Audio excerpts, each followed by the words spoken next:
my channel.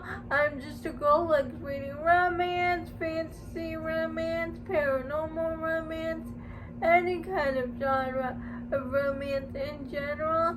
And I also happen to have cerebral palsy, and it would mean the world to me if you would subscribe to my channel. Happy Wednesday! I post new videos every Monday, Wednesday, and Friday.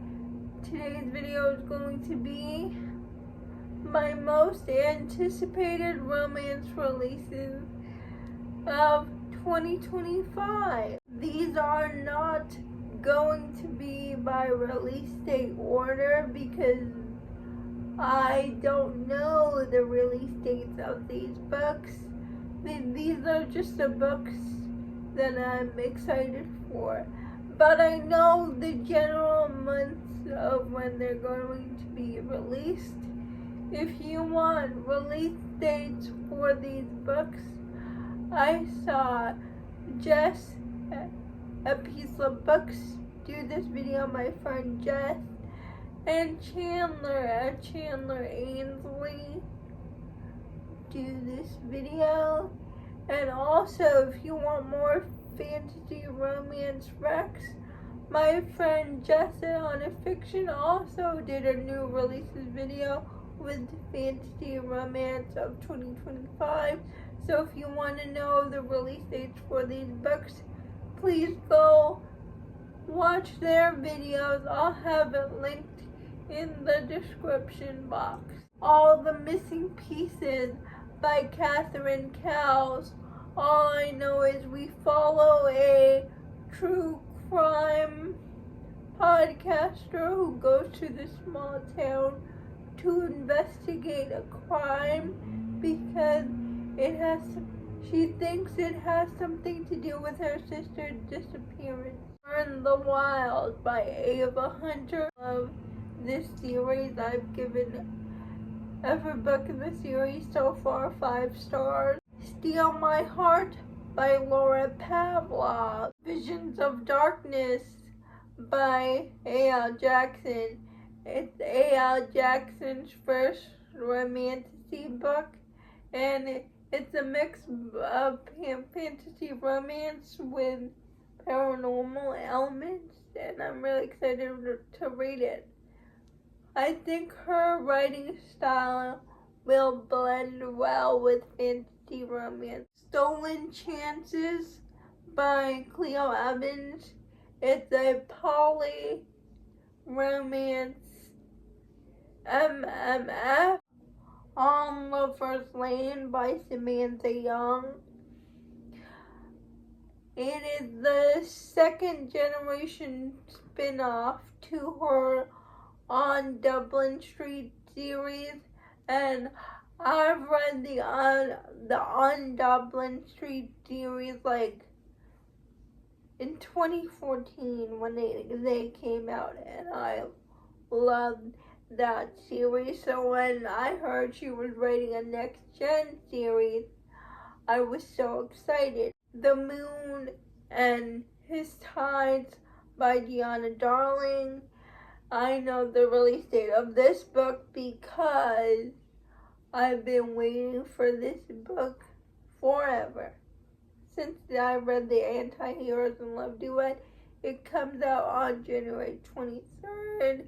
It's Sebastian Lombardi's story, and when I'm filming this video, it's cover reveal day for Sebastian's story, and it is gorgeous. It's By Awakening, MMF, Marriage in Trouble, Hollywood. He is their driver Out of the Woods by Hannah Bottom Young, and all I know about this one is the married couple from Out on a Limb. They were side characters, and this is a marriage in crisis book, Marriage in Trouble. Charlie Method, the third book in her Campus Diary series, and I think it's the last book, and it's poly romance MMF And I think the heroine daughters from the previous generation's books, so I think this book is next generation. The first book, The Graham Effect, was next gen. The second book, The Dixon Rule, was not next gen, but I think the Charlie Method is next gen because the heroine is one of the daughters of the previous characters in her previous series. But anyway, I'm so excited for this. I have been loving the Campus Diaries series. I've given the previous 2 books 5 stars. Unloved by Pete and Corinne. I have an arc of this book sitting on my Kindle. I'm just waiting closer to release date to read this, but I'm so excited. I'm definitely going to read it in January because it comes out in February. First Time Caller by B.K. Borison. All I know about this one is a little girl phones the guy's podcast asking for love advice for her mother. And I love B.K. Borison, so I'm so excited for this book. Comeback by Rebecca Jen Shack. It is the 3rd book in the Holland Brothers series, and I love this series. And we're following the brother that is deaf, that's wearing a cochlear implant. I can't pronounce that word.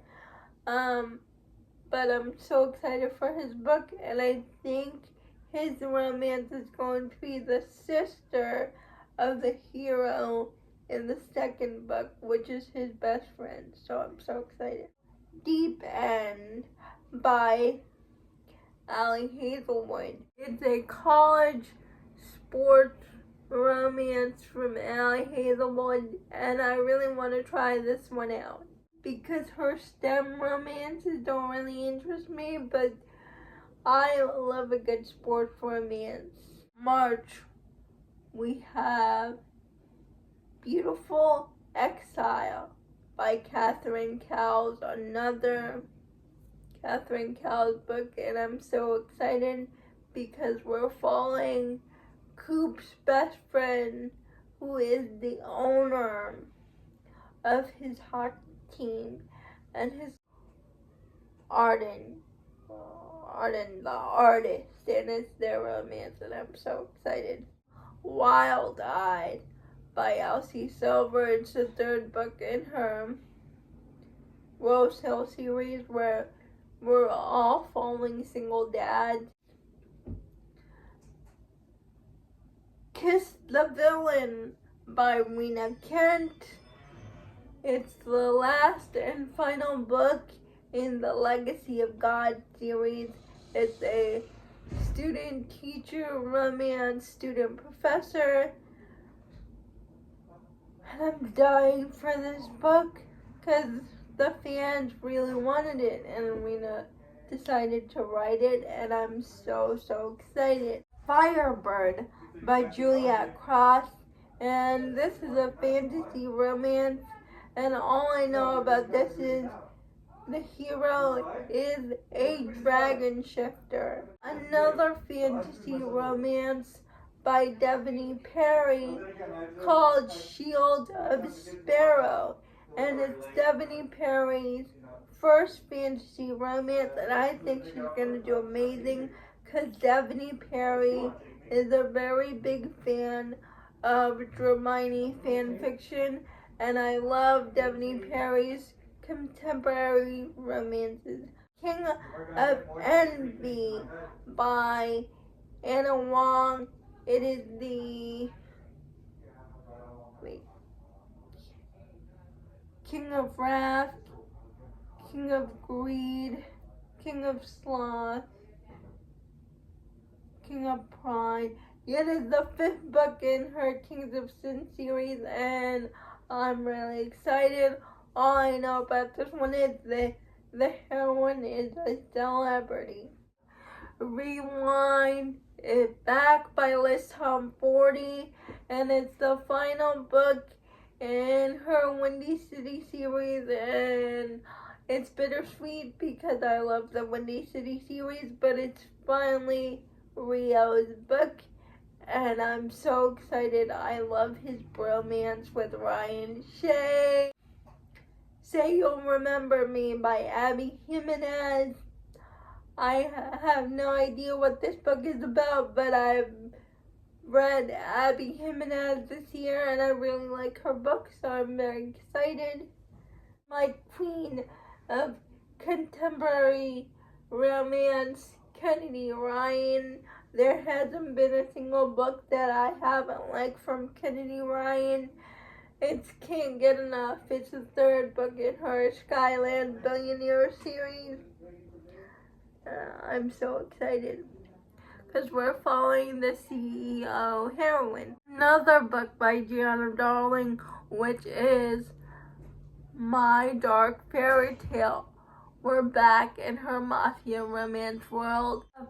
The Knight and the Moth by Rachel Gillig. One Dark Window duet doesn't interest me, but The Knight and the Moth does interest me because we follow a girl that has premonitions, and I think she's a nun and she prophesies the end of the world. Crescent Kingdom by Tessa Hale, and this is the spin-off book to her Why Choose Dragon Shifter series, the Dragons of Ember Hollow or something like that, and I love that series. And we get a sneak peek of the series at the end of the final book, so I'm so excited. I love a wolf shifter romance. And the last book I have on this list is Caught Up by Nevessa Allen. I read Lights Out last month and I really liked it, so I'm excited for Caught Up. Those are all the books that I'm anticipating for 2025. Please let me know, what books are you excited for? I would love to know. Please like, comment, and subscribe to my channel. Liking this video would help me out a lot. And I'll see you Friday. Bye.